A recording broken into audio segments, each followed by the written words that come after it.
suis en route pour aller interviewer Nicolas. Ça fait 10 ans qu'il vit au Vietnam, le pays d'origine de son père. Et je pense qu'il a pas mal de choses intéressantes à nous raconter.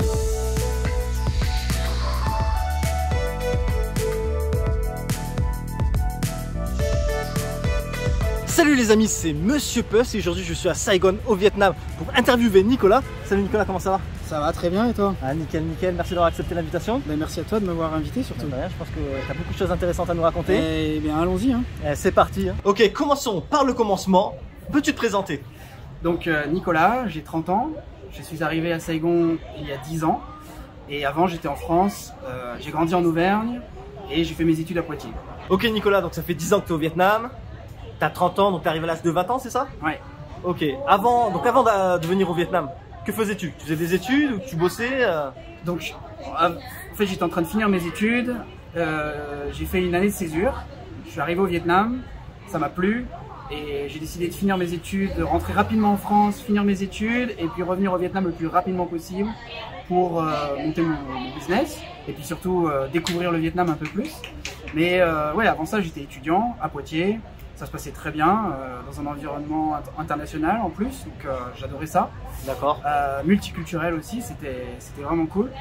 Et puis voilà, la France me paraissait très bien et très intéressante, ça m'a appris beaucoup. J'ai grandi en Auvergne, j'ai grandi à Poitiers, donc c'était vraiment bien. Mais quand je suis arrivé au Vietnam, j'ai vraiment été absorbé et puis surtout comme je suis moitié vietnamien, ça m'a permis de me dire ok, je vais découvrir peut-être un peu plus sur mes origines. Donc t'as pas eu d'expérience professionnelle à proprement dit en France alors? J'ai travaillé en tant qu'étudiant. Voilà, des petits jobs d'étudiant, des jobs d'été, mais pas de... Ok, donc tes vraies expériences professionnelles à proprement dit ont été au Vietnam. Ouais. Même mes stages en entreprise pendant mes études, c'était au Vietnam. Ah ouais, génial, génial. Ok, donc là tu nous disais que tu es moitié vietnamien. Est-ce que tu peux nous en dire plus sur tes origines? Donc mon père a été adopté pendant la guerre du Vietnam en 1900. Alors il a été adopté en 1968, mais il est né en 1964. D'accord. Orphelin de guerre, dans un orphelinat d'ailleurs qui est pas loin d'ici, à Go Va. Ok. Que vous pourriez aller visiter. Vraiment, c'est en termes d'émotion et en termes de ce qu'ils ont vécu, etc. C'est vraiment fort. Et donc, on va dire qu'il ressemble à un Vietnamien, mais il n'est pas du tout vietnamien en fait. Il est, donc là, il a un esprit français d'un corps vietnamien, voilà, c'est ça? Il a été élevé par des Français. D'accord. Il a même changé de prénom, changé de nom, etc.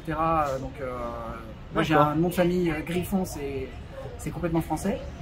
Et donc du coup j'ai vécu un peu comme ça, c'est-à-dire que les professeurs qui faisaient l'appel, Nicolas Griffon, et en fait ils voyaient un moitié quelque chose. Donc on savait pas si j'étais bolivien, algérien, turc ou plutôt asiatique, enfin ça s'est jamais vraiment été clair là-dessus quoi. D'accord, t'as eu droit à toutes les nationalités. Ouais. Ton père est parti du Vietnam à l'âge de 4 ans, il a été adopté à l'âge de 4 ans, c'est ça? Ouais. Donc dans une période très difficile au Vietnam. Et donc de devoir revenir ici, dans le pays dans lequel il est né, mais qu'il a quitté dans un moment très dur, qu'est-ce qu'il en pense? Comment il voit ça? On a des très belles conversations d'ailleurs, depuis que, enfin pas que depuis, mais disons sur le Vietnam et sur mon expérience, il est très intéressé par ce que je fais, par ce qui se passe. Sachant que lui, il a quasiment, enfin les seuls souvenirs qu'il a du Vietnam éventuellement, c'est des souvenirs quand même assez difficiles, je pense. En 1968, c'était, à mon avis, c'est vraiment complètement différent que maintenant. Et donc du coup, il est venu me voir quand même plusieurs fois ici. Est-ce que c'était la première fois? Est-ce que le fait de venir te voir, c'était aussi la première fois qu'il revenait au Vietnam? Ouais, moi je suis revenu avant lui en fait. Ah ouais, d'accord. Ouais. Ok. Donc il a vécu une partie du retour au Vietnam à travers mes expériences d'abord de jeune de 20 ans qui découvre à la fois la vie, à la fois le Vietnam et qui l'aide en fait à comprendre un peu plus ce qui peut l'attendre si jamais il revient au Vietnam. Et il m'a dit un truc récemment quand il est revenu, il m'a dit franchement j'aurais dû revenir plus tôt. Il aurait voulu revenir plus tôt. Il ressent quand même l'appel de sa terre natale, si on pourrait dire ça comme ça en fait. Il a une petite attraction par ses origines du coup.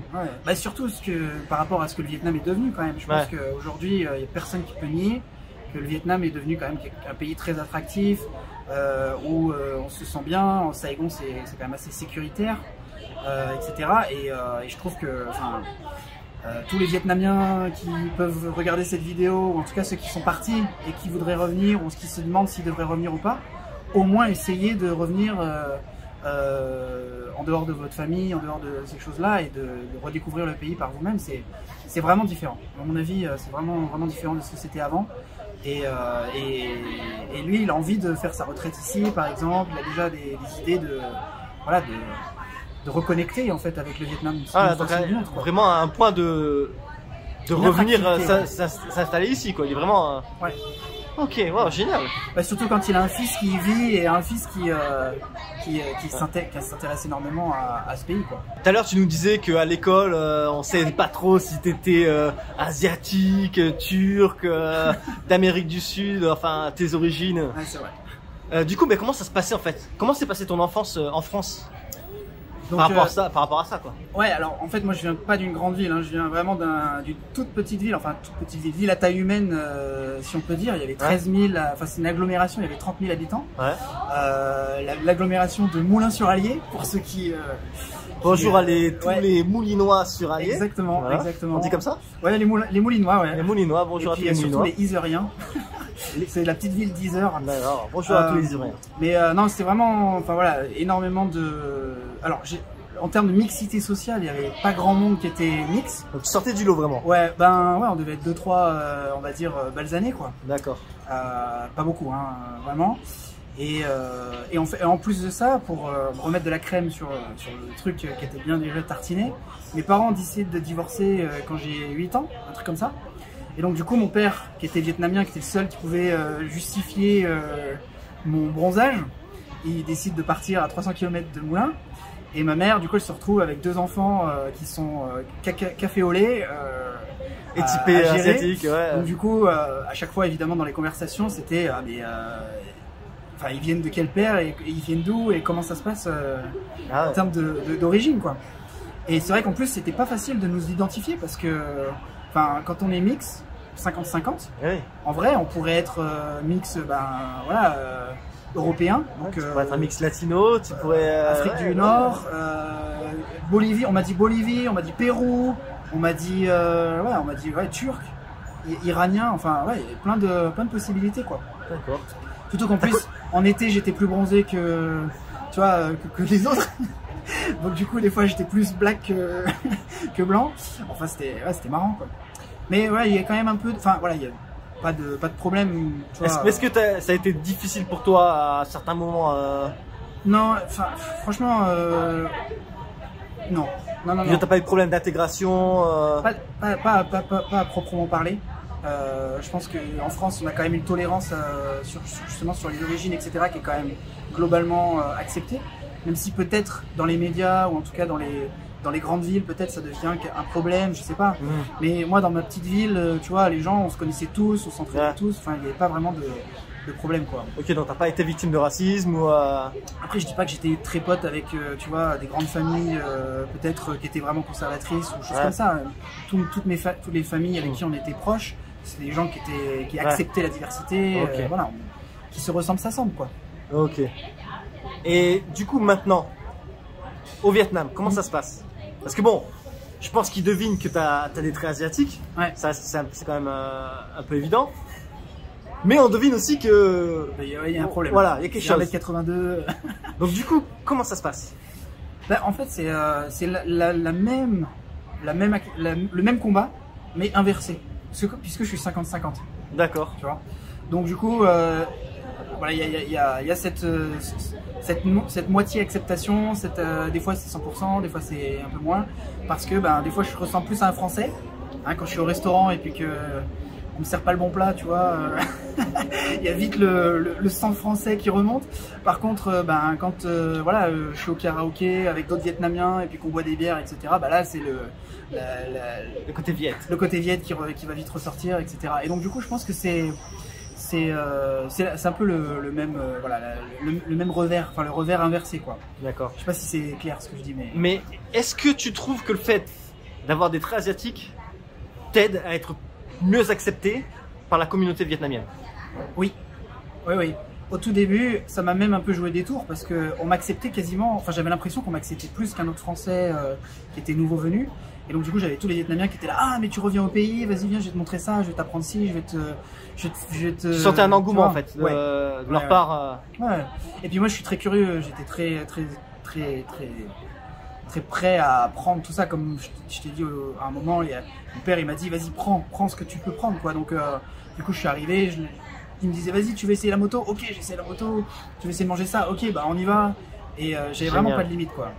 Au top. Donc je me suis mis vraiment dedans et ça m'a beaucoup aidé de fait d'être à moitié quoi. Parce qu'avec un masque et des lunettes de soleil, bon on sait pas trop la différence quoi. D'accord. Il fallait juste pas trop que j'ouvre la bouche parce que je parlais pas vietnamien. Mais tu t'en sors maintenant au niveau vietnamien? Ouais, un peu, ouais.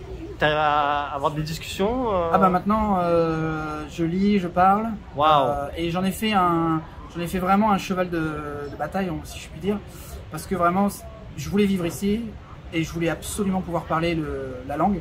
Ouais. Et c'est ce que je recommande à plein de gens si vous voulez vous expatrier quelque part. Apprenez la langue, c'est vraiment la base les gens qui vont parler entre eux et qui vont communiquer.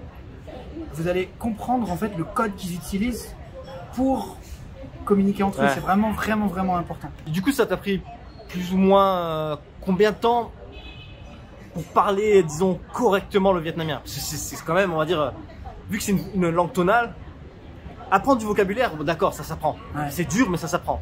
Mais la prononciation, c'est quand même quelque chose. Du coup, au bout de combien de temps tu as réussi plus ou moins à, entre guillemets, maîtriser la langue? Alors,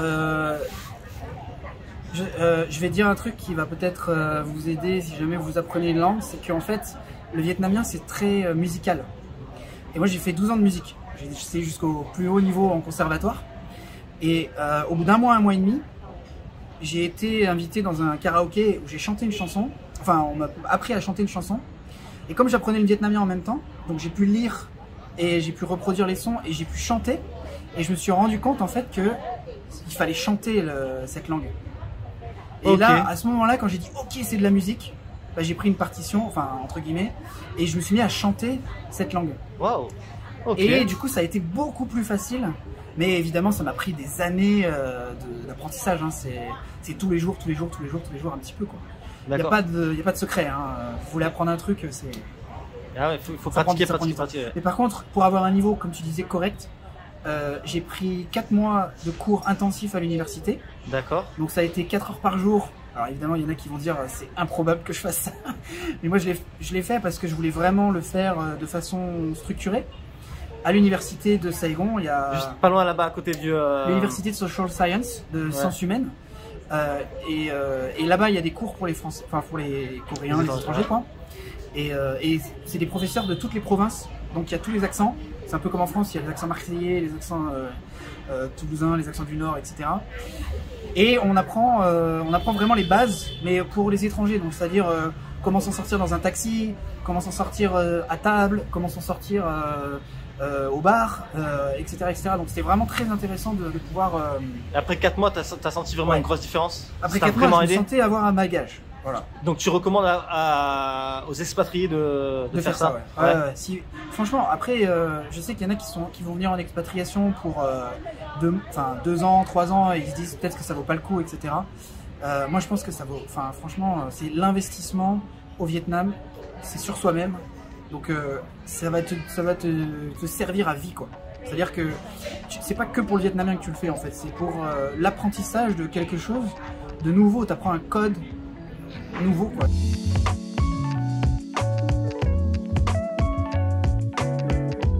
Ok, nouvelle question. Maintenant, je voudrais que tu nous fasses une petite comparaison entre ta vie d'avant en France et ta vie de maintenant au Vietnam. Ok. Alors, en France, je dirais que il y avait une vie en famille, une vie de nature, une vie probablement peut-être toute tracée, c'est-à-dire que j'allais trouver un taf peut-être de commercial ou chef de rayon, peut-être un truc comme ça, parce que j'ai fait des études de commerce et j'aimais bien la vente, j'aimais bien le marketing, le management aussi. Donc ça aurait été probablement ma vie si voilà, ça m'aurait plu, hein, je pense. Et puis quand je suis arrivé au Vietnam, la vraie différence, je pense, c'est que je sois dans une très grande ville comme Saigon. Saigon, il y a 12 millions d'habitants à peu près. Hein. Alors après, ça dépend de quel article vous allez lire, etc. Mais j'aime bien prendre ce chiffre de 12 millions parce que c'est toute l'agglomération de Saigon. C'est beaucoup plus grand que Paris. Et c'est le cas. Hein. En vrai, quand on est ici, on se rend compte de la densité de population. Ça dort jamais. C'est-à-dire que les magasins ne ferment pas, littéralement. Vous pouvez acheter plein de choses à n'importe quelle heure du jour et de la nuit. Et si vous ne le trouvez pas, vous me demandez, je sais où les trouver. Non, mais c'est vraiment une vie qui est beaucoup plus dynamique, où il y a des opportunités qui se créent un petit peu comme ça tous les jours. Et moi, j'aime bien cette effervescence. Et c'est ce qui me manquait un peu en France. Des fois, j'avais de l'énergie, je sais n'importe quoi, le mardi soir, je voulais faire des trucs. Et en fait, le mardi soir en France, bah non, il faut, enfin non, tu vois, il n'y a personne qui est motivé pour faire quoi que ce soit. Il faut attendre le week-end ou il faut attendre le week-end suivant. Alors qu'ici, on appelle des gens et puis il y a des choses qui se font, quoi. Donc, je trouve qu'il y a une sorte d'attitude. Donc le dynamisme. Ouais, la première différence, ce serait le dynamisme alors. Ouais, le dynamisme, mais le dynamisme de vouloir faire des choses en fait. Vraiment, quoi. Et moi j'aime bien cet état d'esprit, quoi. Ok. Voilà. Donc c'est la grosse différence, je pense, aujourd'hui. D'accord. Donc tu viens de nous dire que ce que tu aimes ici au Vietnam et particulièrement à Saigon, c'est le dynamisme de la ville. Ouais. T'es arrivé à l'âge de 20 ans. Ça fait jeune, hein, quand même. Enfin c'est jeune, c'est bien, c'est bien. Moi j'admire les gens comme toi qui partent jeunes, qui n'ont pas peur. Mais est-ce que c'était une décision un coup de tête ou vraiment mûrement réfléchi? Ok. Ça a été un peu les deux, hein, en vrai. Hein. Un mix des deux. Ouais, parce qu'en fait, comme je suis parti en année de césure, ça a été un peu un truc de dernière minute. À la base, je devais partir au Vietnam, je devais partir aux États-Unis. Ça s'est pas fait pour plein de raisons. Et du coup, en un mois et demi, j'ai dû préparer un voyage au Vietnam, trouver un stage. Je voulais quand même faire un truc dans une entreprise pour me mettre un petit peu en contact avec le concret du monde du business, etc. Et en fait, c'est après cette année de césure au Vietnam où j'ai dit, ok, là, j'aimerais bien vraiment vivre. Donc au final, il y a un peu un mix, hein, qui était très intéressant. Et voilà. Donc ouais, tu avais prévu de partir, mais pas forcément au Vietnam, c'est ça? Voilà, disons que je voulais tenter quelque chose à l'étranger, je voulais pratiquer l'anglais, je voulais vivre autre chose que ce que j'avais dans ma vie d'étudiant en France. Et le Vietnam étant le pays de mes origines, ça a été super de pouvoir le découvrir comme ça, sans vraiment grosses conséquences, puisque je pouvais rentrer en France après. Et puis en fait, ici sur place, j'ai rencontré plein d'entrepreneurs, j'ai rencontré plein de gens qui avaient fait des trucs. Les Vietnamiens sont quand même très enclins à faire des choses. Et moi, j'étais là, ok, vas-y, on essaye. Enfin, il y avait plein de trucs à faire, quoi. Et du coup, j'ai dit, ok, il faut que je revienne. Donc là, j'ai réfléchi quand même. J'ai dit, ok, il me faut une idée, il me faut un truc, un concept au moins. Et en fait, bon, une fois sur place, le concept a changé, l'idée a évolué. Donc voilà, ça s'est fait sur place, quoi. Mais il y a eu quand même un mélange de réflexion et d'action. Et je conseille à toute personne qui réfléchit trop à agir un peu plus. Et à tous ceux qui sont trop dans l'action de peut-être un petit peu se documenter quand même un peu, quoi. Un juste milieu. Voilà. Il faut un juste milieu.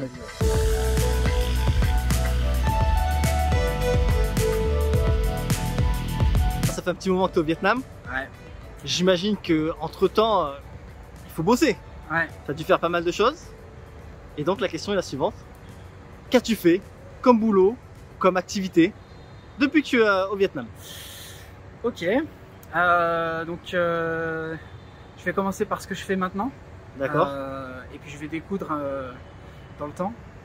Donc aujourd'hui, je suis manager de projet pour une société qui fait des solutions de productivité pour les entreprises. D'accord. Donc c'est des solutions IT. Et moi, en fait, je suis dans la partie managériale du projet, donc travailler avec les développeurs pour se faire comprendre. Alors développeurs vietnamiens et puis clients de temps en temps étrangers aussi vietnamiens. Pour développer les solutions, donc en gros, hein, pour arrêter d'utiliser le papier et le crayon et pour passer sur l'ordinateur à 100% avec des systèmes automatisés, etc. D'accord, c'est ce que je fais. Combien de temps que tu bosses dans ça? Et ça fait donc un an et demi, enfin un an, voilà, ça fait un an. Et j'en suis venu là après le Covid, puisqu'en fait pendant le Covid, J'ai dû arrêter mon activité hôtelière qui accueillait des touristes. Donc j'avais beaucoup de Français, mais j'avais aussi beaucoup d'Australiens, de Canadiens, de Japonais, de plein de nationalités, des Vietnamiens aussi évidemment. Et ça c'était une activité qui me plaisait beaucoup. L'accueil d'étrangers, leur montrer l'authenticité du Vietnam, leur faire découvrir la culture. J'avais des employés vietnamiens qui justement étaient passionnés de culture, passionnés de quelque chose un petit peu spécifique au Vietnam, et ils étaient encouragés justement à partager ce qu'ils connaissaient de la ville, ce qu'ils connaissaient du Vietnam, et puis à montrer des choses qu'on ne montre pas aux touristes en général. D'accord. Donc ça c'était vraiment cool. Pour précision, je suis désolé, je te coupe. Pour précision, tu avais une guest house. J'avais une auberge de jeunesse. Ok.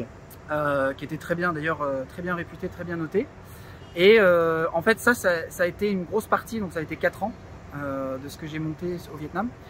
Et en fait ça a été la solution que j'avais trouvée à un moment où en fait je faisais du recrutement. Je faisais du recrutement en ligne. Donc ça c'était ma première société quand je suis arrivé au Vietnam. D'accord. Je faisais du recrutement en ligne pour stagiaires au Vietnam. J'avais une société qui s'appelait Jump in Vietnam. Okay. Et en fait, on faisait à la fois le recrutement d'étrangers qui arrivaient ici, mais on faisait aussi l'aide à l'accueil. Et je me rendais compte que le recrutement, c'était le moins passionnant. Par contre, l'aide à l'accueil, c'était vraiment cool. C'est ce qui te plaisait. Voilà, quelqu'un qui arrive de l'avion, qui ne sait pas où il est, etc. Toi, tu l'amènes dans un petit café, un petit restaurant de rue, etc. C'était vraiment sympa. Et donc, c'est ça qui m'a poussé finalement à me tourner vers l'accueil d'étrangers au Vietnam.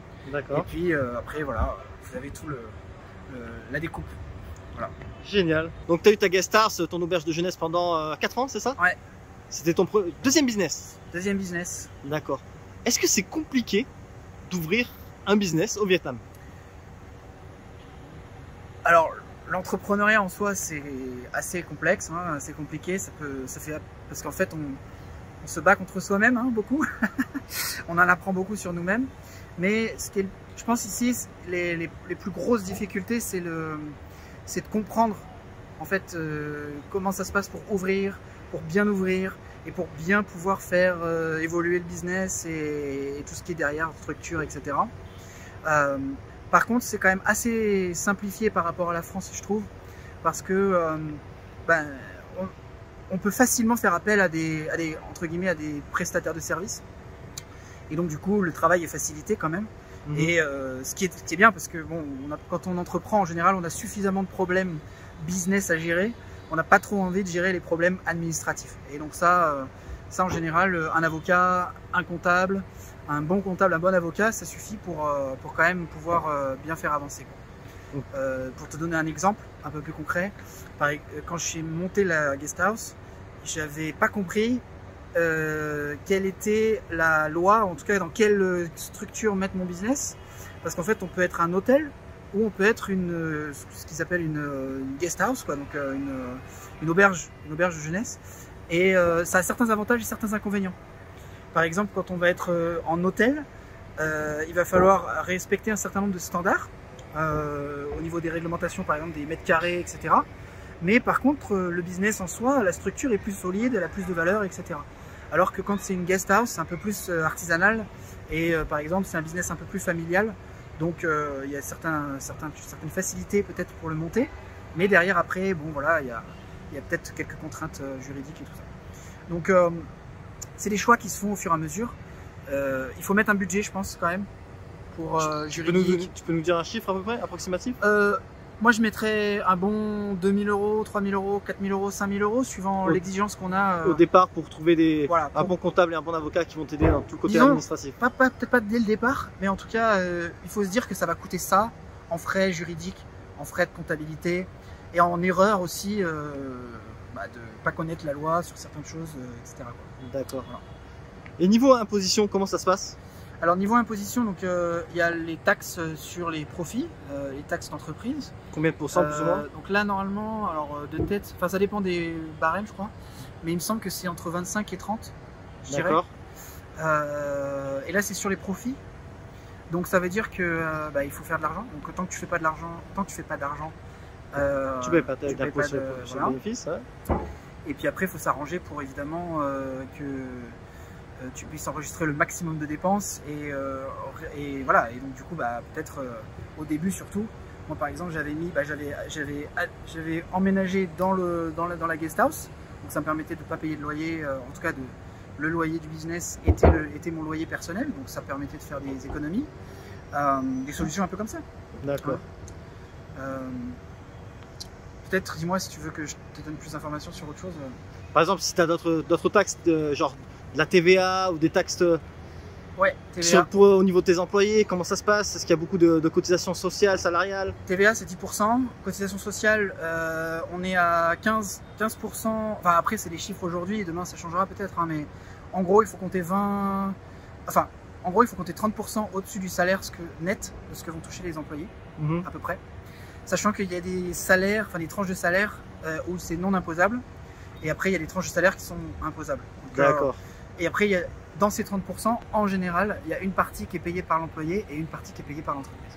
D'accord. Mais quoi qu'il arrive, ça reste beaucoup moins élevé qu'en France et c'est beaucoup moins complexe à comprendre qu'en France. Ok. C'est vrai.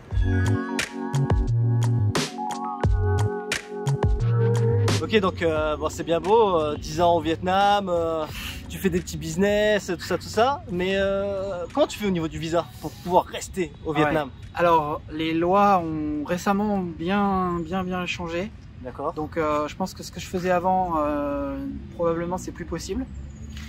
Notamment maintenant, quand on investit au Vietnam, pour avoir la carte de résident de 3 ans, qui était ce que j'avais avant, une carte de résident business, c'était là maintenant il faut investir quand même beaucoup d'argent, hein. Je pense qu'il faut investir un truc comme 3 milliards, ce que j'ai pas, enfin c'est pas du tout le montant que j'avais investi, quoi. 3 milliards, ce qui te fait à peu près 120 000 euros, 130 000 euros. Ouais, voilà, ouais. Bah au taux aujourd'hui, oui, à peu près, quoi. Donc ouais, donc là c'est quand même une grosse somme, quoi. Ouais. Maintenant, après moi il faut savoir un truc, c'est que en 2000, donc je suis arrivé en 2012. Ouais. Là il fallait que j'ai le business, des choses comme ça. Par contre après en 2016 je crois, ou en 2016, comme mon père était vietnamien et qu'il avait un extrait d'acte de naissance vietnamien, on a pu faire la demande de nationalité vietnamienne pour lui, et lui étant vietnamien, il a pu me sponsoriser pour avoir une exemption de visa en fait. Donc c'est un des visas qui est, je pense, le meilleur si on veut rester long terme, parce qu'en fait on n'a pas besoin de visa pendant 5 ans. Après il faut sortir du territoire, etc. Et tu peux faire ce que tu veux avec ce visa? Alors à l'époque je pense que c'était on va dire plus flexible, etc. Je sais pas si on peut vraiment faire du business en vrai, hein. Mais bon, en tout cas on peut rester, normalement c'est de la visite familiale je crois. Donc j'étais en visite familiale, quoi. Voilà. Mais mais après bon, j'avais ma carte de résident quand même à côté, et puis là maintenant je suis marié. D'accord. J'ai une carte de résident d'homme marié étranger. Donc là, à l'heure actuelle, tu es donc avec une carte de le résident. visa, le visa que tu as est grâce à ta femme. Ouais. D'accord. Tu as un visa, ouais. Tu as du boulot, ouais. Tu parles vietnamien, ouais. Mais quelles sont tes difficultés, et notamment celles que tu as rencontrées au début de ton expatriation? Ok. Alors, je pense première difficulté, je dirais c'est la difficulté de pouvoir comprendre, parce qu'en fait au début on arrive et tout est nouveau, quoi, donc il faut repartir de zéro. D'accord. Et ça c'est le plus dur en fait, parce que même trouver une bouteille d'eau, je me souviens de m'être fait arnaquer des dizaines de fois avant de comprendre le vrai prix d'une bouteille d'eau, quoi. Et ça c'est un truc, et puis même il faut tout négocier, quoi. Donc du coup quand je suis arrivé et que j'ai dit ok, donnez-moi de l'eau, je voudrais acheter cette bouteille, et puis que je l'ai eu à 15 000 dong dans un magasin, et puis que là on me l'a fait à 30 000, et je suis là non mais c'est pas 30 000, tu vois. Et sauf que j'ai aucune idée en plus de ce que c'est que 30 000 dong, tu vois. Donc je fais les calculs dans ma tête en euros, je les retranscris, puis je suis là, mais en fait c'est pas si cher que ça. Puis en fait c'est le double du prix, et puis après je vais dans d'autres endroits, et puis c'est le triple, et je suis là, ok, donc là je comprends plus rien. Donc ça a été les plus grosses difficultés, a été de calibrer un petit peu, tu vois, l'expérience, enfin voilà, comprendre comment acheter des choses, ouais. Comment les premiers besoins, enfin la vraie nécessité, les trucs de première nécessité, quoi, hein. D'accord. Ça a été le plus dur. Et après évidemment il y a la langue, quoi, donc il faut pouvoir parler. Ouais. Et ça moi j'en ai fait vraiment comme je le disais au début de la vidéo, hein, un investissement. Donc je voulais vraiment pouvoir me faire comprendre et être compris, et comprendre ce que les gens disaient autour de moi. Et ça a pris du temps. Mais bon, quoi. Enfin voilà, je m'intéressais vraiment. Puis il y a le non-verbal en fait. C'est ça aussi qui te sauve un peu. Ouais. Tu sais, quand tu commences à pas comprendre et puis que du coup tu fais l'effort d'aller vers les autres, etc. Ils le voient en fait par tes mouvements des mains, par tes expressions du visage, etc. Donc des fois, bah, ça te sauve quand même parce qu'ils voient que tu es de bonne foi et ils voient que tu veux t'en sortir. Donc les gens t'aident. Ok. Il y a vraiment, enfin voilà, les Vietnamiens sont quand même des gens qui sont là pour t'aider, enfin qui sont vraiment très gentils, quoi. Donc quand tu es en difficulté, tu trouves toujours de l'aide. Mais voilà, enfin c'est un autre pays, une autre culture. Il faut être prêt quand même, je pense. Il faut être prêt à ça, quoi. Et ça, je pense que c'est vraiment les deux piliers de base, tu vois, des grosses difficultés. Ouais. Une fois que tu as compris ça, bah, tu peux faire du business. Tu sais que tu vas avoir ces difficultés-là. Donc tu fais attention, tu vois, tu fais attention à quand moi je vais monter mon auberge. Ouais. Bah, les voisins, pas les froisser, tu vois, Ouais. savoir si ça ne dérangeait pas qu'on fasse telle sortie, tel truc, tel comportement, etc. Ça, c'est vraiment la base. T'avais eu des difficultés avec ça ou pas? Avec les voisins Ouais. T'as déjà eu des reproches Ouais, parce que tu sais, nous. Ah, c'est trop bruyant, il y a trop de monde, il y a trop de circulation, il y a trop de ci, il y a trop de ça. Ouais, bien sûr. Ouais, bah... Comment tu gérais ça? Ben voilà, il faut... Le plus dur, c'est qu'ils le disent, pas vrai. Ils vont pas le dire en face tout de suite, tu vois. C'est pas comme en France où dès qu'on a un petit truc, on va te le reprocher, on va aller te voir, etc. Par contre, bah, il faut faire attention. En fait, il faut faire attention aux gens autour de nous. Ouais. Et quand on est dans un pays étranger, on fait déjà attention à tellement de choses autour de nous que c'est difficile de le détecter, Ouais. de savoir que il se passe telle chose. D'accord. Mais voilà. Quand la voisine, elle le disait à mes staffs, qui disaient des trucs, tu vois. Ah, Du coup, après, moi, j'étais là, ok. Donc là, en fait, ça se trouve, ils ont pris sur eux pendant 3 mois, tu vois. Ouais. Et on a fait ça de la mauvaise façon. Ok. Donc il faut aller les voir, il faut leur parler, il faut savoir, il faut faire face à ça, quoi. Et je pense que les gens le ressentent aussi quand on veut bien faire. Moi, je leur disais, voilà, on a fait ça. Je vois que vous n'êtes pas contente qu'on ait fait des soirées sur les rooftops. Enfin, j'avais un rooftop, tu vois, donc faire une soirée, les gens ils aimaient pas trop. Donc comment on peut faire pour continuer à faire ça sans que ça vous... Voilà. Puis elle nous disait tout de suite, elle disait, moi, en fait, ça me dérange pas que vous vous amusiez, ça me dérange pas que vous fassiez des business. Par contre, voilà, passer une certaine heure, ben, moi j'ai ma fille, le lendemain elle étudie, tôt le matin, elle a besoin de dormir, tu vois. Ouais. J'ai dit, ok, bah, je peux comprendre. Donc ce qu'on faisait, c'est que ben, j'avais trouvé une solution, par exemple. Tous les petits gamins du quartier, ben, en fait, comme il y avait des étrangers dans ma maison, on les faisait venir dans la maison pour faire des cours de langue, par exemple. D'accord. Un échange. Donc du coup, bah, il y avait un échange qui se créait dans la communauté autour. Et donc du coup, bah, quand on sortait le soir, un petit peu plus tard et tout ça, bah, on était un peu plus excusés. D'accord, ça passait mieux. Il y avait ils disaient, ah bah ouais, mais c'est les jeunes, ils s'amusent, tu vois. Ah, ouais. Et puis bah, en même temps, tu vois, ils ont fait ça pour nos enfants. Enfin voilà, on trouvait des cesses de... C'est de la négociation, quoi.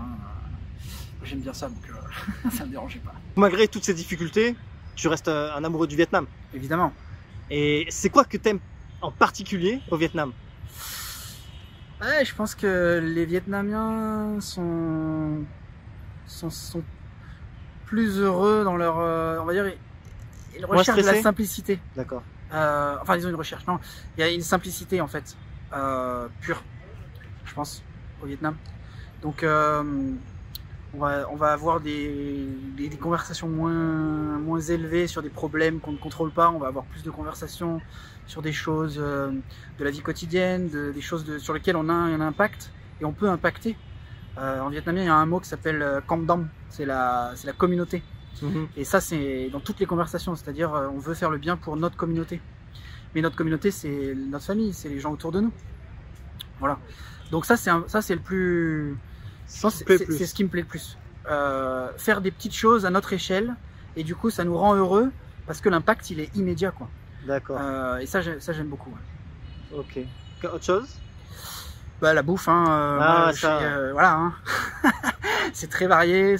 Maintenant, je mange un peu pimenté, donc du coup, je commence à apprécier certaines saveurs qu'avant je pouvais pas tester. Génial.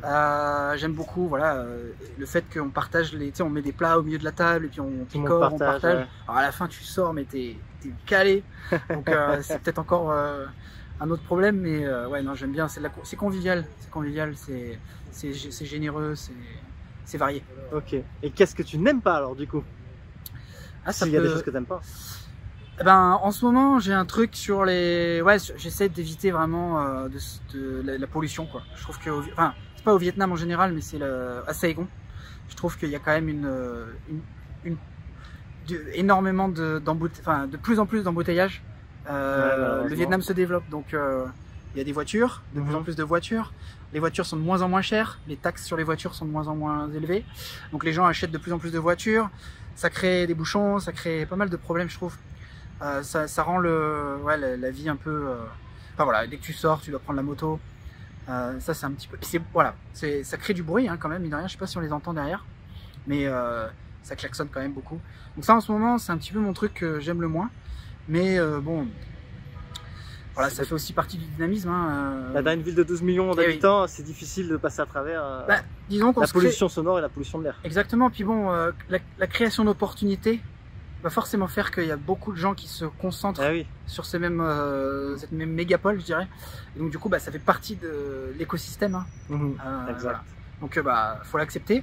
Mais bon, j'essaie quand même de me protéger de plus en plus sur la pollution. Parce que c'est quand même vraiment un problème, quoi. Ok. Je pense. Une petite question qui, je pense, va intéresser pas mal de monde. Ok. On va parler budget.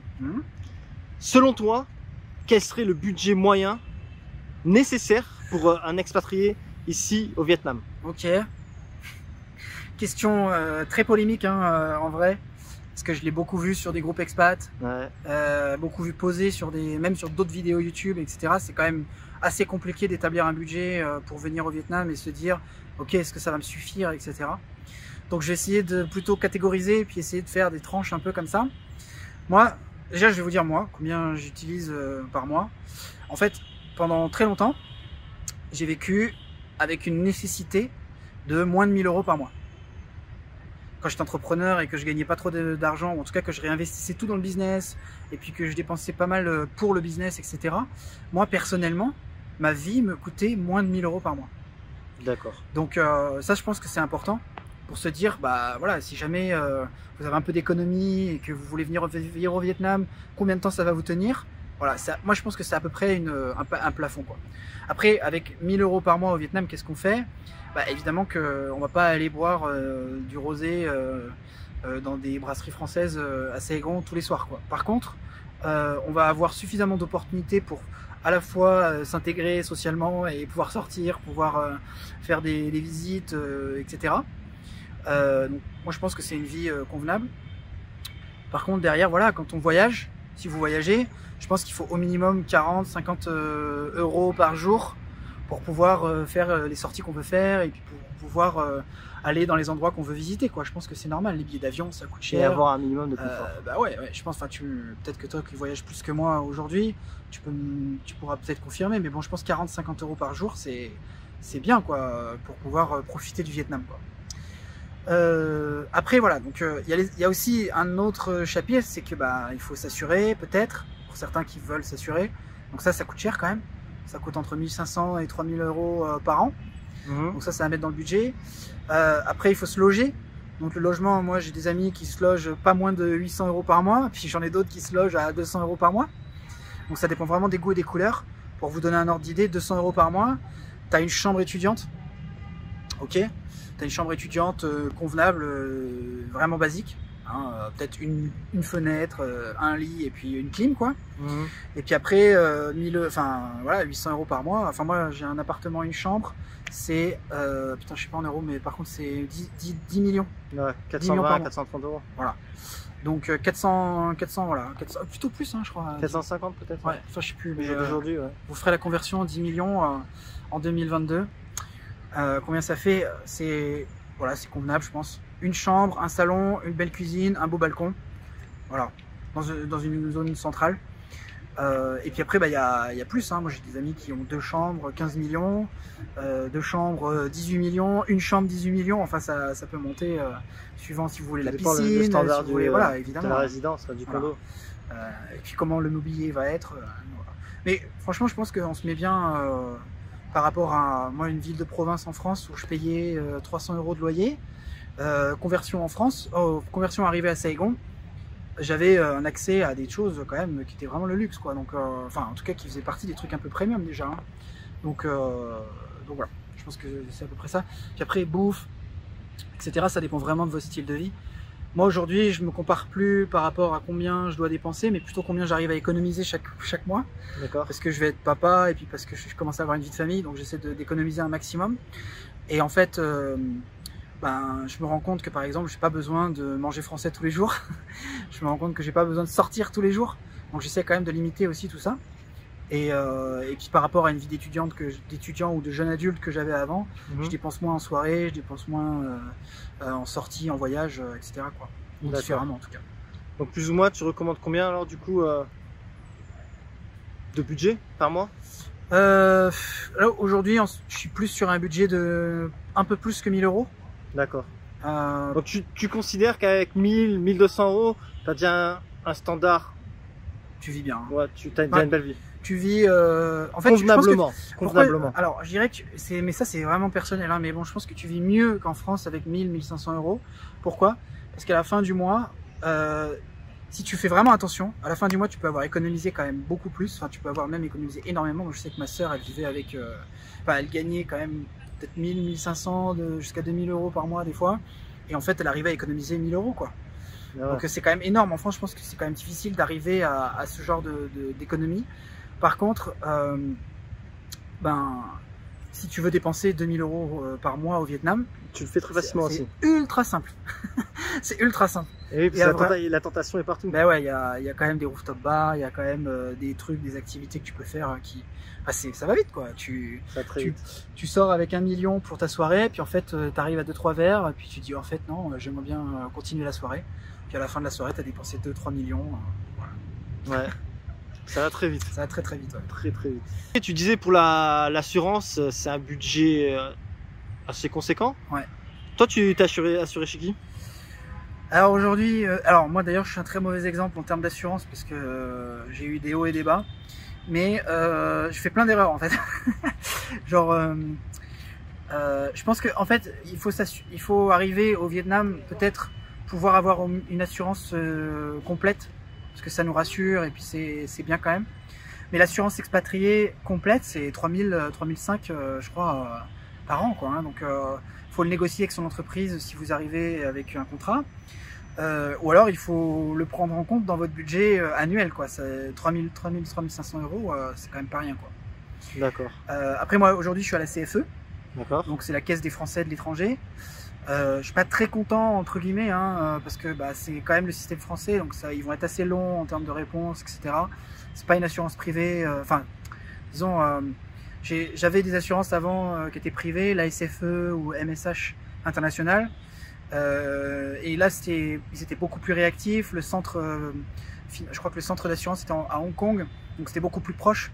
Même pour envoyer les dossiers quand j'avais des problèmes, c'était beaucoup plus rapide et les remboursements étaient beaucoup plus voilà. Après, j'ai pris la CFE aussi parce que un jour, si jamais j'ai un problème, puis maintenant que j'ai une famille, je monte une famille, si je rentre en France, je suis directement réintégré au système français. Ce qui est quand même une garantie aujourd'hui, hein, mine de rien, dans le monde, la France peut se targuer quand même d'avoir un très bon système de santé, même si bon, voilà, il y a les problèmes qu'il y a, etc. Après, voilà, si vous voulez pas vous assurer, je pense que c'est c'est un choix personnel quoi. Mais moi j'ai eu une hospitalisation qui était très lourde, où j'ai fait 10 jours d'hôpital et j'étais bien content quand même d'avoir une assurance qui me rembourse. Je suis très douillé sinon. Ouais, parce que j'ai été au l'hôpital franco-vietnamien, donc qui est quand même un des plus chers de la ville.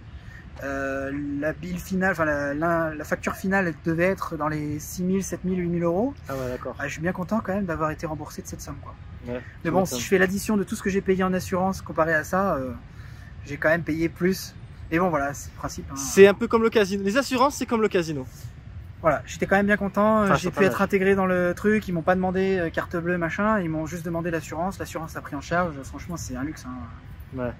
Surtout quand on est loin de notre famille, moi ma mère et mon père, ils étaient loin, ils étaient impuissants, un billet d'avion ça coûte 2000 balles, bon ils ont pas pu, tu vois, ils ont pas eu besoin de venir à mon chevet, ils savaient que j'étais pris en charge, et les médecins ils parlaient français, je savais que je pouvais être rapatrié si jamais ça tournait au vinaigre, donc c'est quand même, je pense qu'il faut quand même s'assurer. Après maintenant, tu vois, les choix que je ferais là aujourd'hui, d'ailleurs je vais switcher je pense l'année prochaine, mais c'est des choix d'hospitalisation, tu vois, de faire que la tranche hospitalisation et de pas faire la tranche visite médicale en fait, parce que je vais très rarement chez le médecin. Voilà. Ok, ok. Et niveau retraite? Niveau retraite, est-ce que tu t'y prépares ou tu réfléchis pas vraiment? Si. En fait, je savais qu'en devenant entrepreneur au Vietnam, j'allais pas cotiser pour la retraite en France, et ça, je l'ai mis, voilà. Donc tous les mois. Alors c'est faux, hein, sur les 8 premières années de l'entrepreneuriat, j'ai pas fait ça. Mais à partir d'un certain moment, je me suis dit, ok, il faut que je commence à économiser pour ma retraite. En tout cas, il faut que j'économise, quoi qu'il arrive. Et voilà. Donc tu te construis ta retraite toi-même? Ben oui. D'accord. Oui, et puis surtout, je fais le pari de gagner plus que ce que j'ai besoin, et donc du coup d'économiser comme ça, plutôt que de devoir cotiser et que quelqu'un me paye une retraite. Sachant que bon, j'ai quand même fait un parallèle avec mes parents qui partent en retraite en ce moment. Ils vont toucher un montant pendant les 20 prochaines années, avec l'inflation et puis tout le reste. C'est un montant qui est ridicule en fait, hein, si tu regardes, hein, vraiment.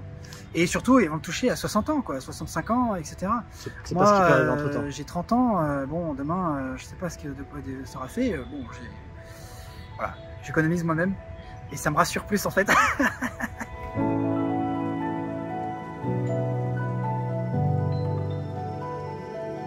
En 10 ans, t'es rentré un peu en France? Ouais. Combien de fois, plus ou moins? Pas beaucoup. Pas beaucoup? Je dirais que moins d'une fois par mois, moins d'une fois par an. Moins d'une fois par an, je pense. Du coup, est-ce qu'il y a des choses qui te manquent? Ben ouais, évidemment. Mais à Saigon, on les trouve quand même. D'accord. Donc qu'est-ce qui te manque? Alors, en vrai, ce qui me manque vraiment, c'est surtout en France, on voit qu'on a quand même une vision long terme des choses. C'est quand même assez stable et assez confortable. Et des fois, c'est vrai qu'à Saigon, comme ça bouge tout le temps, on a un peu quand même l'impression de bouger, enfin de marcher sur des sables mouvants, quoi. D'accord. Donc c'est vrai que pour faire des plans de vie ou pour faire des plans de carrière, etc., c'est quand même un peu plus compliqué. Mais donc ça qui manque le plus. Puis après, bah évidemment, tu vois, les petites choses de la vie quotidienne où tu peux aller acheter ton petit pain, les viennoiseries, la charcuterie, toutes ces choses-là. Mais bon, encore une fois, je vais à Nam Gourmet, ou je vais dans la boulangerie française, ou chez Volker. Enfin, il y a plein de petites échoppes comme ça qui font des choses vraiment sympas. Des artisans français, des commerçants français. Il y a quand même beaucoup d'entrepreneurs ici qui ont monté des boulangeries, des confiseries, des choses comme ça. Donc on se retrouve même à être un peu ambassadeur de notre propre culture. Et donc du coup, quand on y va, ça fait plaisir, quoi, de manger une petite tarte aux fraises, tu vois, un petit pain au chocolat. Ah pardon, excusez-moi, j'ai dit pain au chocolat. Le débat va commencer. Certains dire chocolatine, mais enfin voilà, d'ailleurs, c'est vraiment sympa à marier avec un café vietnamien pour le coup. Ouais. Donc ça me manque pas tant que ça en fait. D'accord. Ah si, par contre, il y a peut-être un truc qui me manque, c'est aussi, par exemple, je sais pas moi, la qualité de l'air, la qualité des routes. Ouais. En France, on a quand même des bonnes infrastructures. Je pense que ceux qui crachent un peu sur, on va dire, l'administration en France, je pense qu'il faut revoir aussi certaines choses quand même. Parce qu'ici, ils se battent quand même. Hein. Ils se battent avec le développement, ils se battent avec la qualité des routes, des choses comme ça, alors qu'en France, on fait quand même du bon boulot, quoi. Allez, dernière question. Ok. Est venue l'heure des conseils pour les futurs expatriés ou les gens qui aimeraient s'expatrier. Ok. De manière générale, quels conseils donnerais-tu? Ok, ben il faut prendre ce billet d'avion, et puis surtout, moi je dirais, essayer de pas trop s'attendre à quoi que ce soit, essayer de rester ouvert d'esprit. On sait pas ce qui peut arriver en fait, et essayer d'être confortable avec cette idée-là aussi. Voilà. D'accord. On peut pas tout planifier. D'accord. Donc allez-y.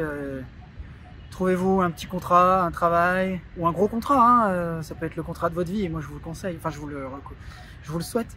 Mais surtout, voilà, arriver avec une valise, peut-être, et surtout avec une envie de prendre les choses qui arrivent, de les découvrir, et puis d'accepter de repartir à zéro sur certaines choses, qu'il y ait des gens dans le monde qui font des choses différemment. Et puis voilà, vous allez vous faire des copains, hein, je veux dire, vos voisins, ou peut-être pas d'ailleurs, hein, ça sera peut-être pas vos copains, mais en tout cas vous allez rencontrer des gens, il y a des communautés d'expatriés, nous on a des groupes Facebook, on a des endroits chez des associations, il y a quand même énormément d'associations sur Saigon en tout cas, qui accueillent les expatriés et les nouveaux arrivants. Donc rapprochez-vous des groupes un peu comme ça, allez sur Facebook, posez des questions, même si elles paraissent stupides au début, n'ayez pas peur, au contraire. Il y a toujours des gens qui sont prêts à vous expliquer des choses qu'ils ont vécues et à vous partager, un peu comme ce que je fais avec l'acceptation de Pierrick pour rejoindre cette vidéo. Je pense qu'il y a de quoi faire, quoi. Donc n'hésitez pas à poser des questions et puis c'est ça en fait. Voilà. Continuez à te poser des questions. C'est vraiment la base. Et voilà les amis, c'est la fin de cette vidéo. Merci à Nicolas d'avoir accepté l'invitation. Merci pour ton témoignage. Franchement, j'ai adoré et j'espère que vous avez adoré. C'était un plaisir. Bah, de rien, tout plaisir pour moi et pour vous. Et donc, ceci dit, les aventures au Vietnam continuent. Les aventures en Asie continuent. Donc, si vous désirez ne rien manquer, n'hésitez pas à vous abonner. Et je vous dis donc à la prochaine sur ma chaîne La Bisette. Moi, une grosse bisette, une grosse bisette. Je suis très honoré de le faire. Je vous remercie d'avoir regardé ma vidéo et j'espère qu'elle vous sera utile pour votre prochain voyage. À bientôt.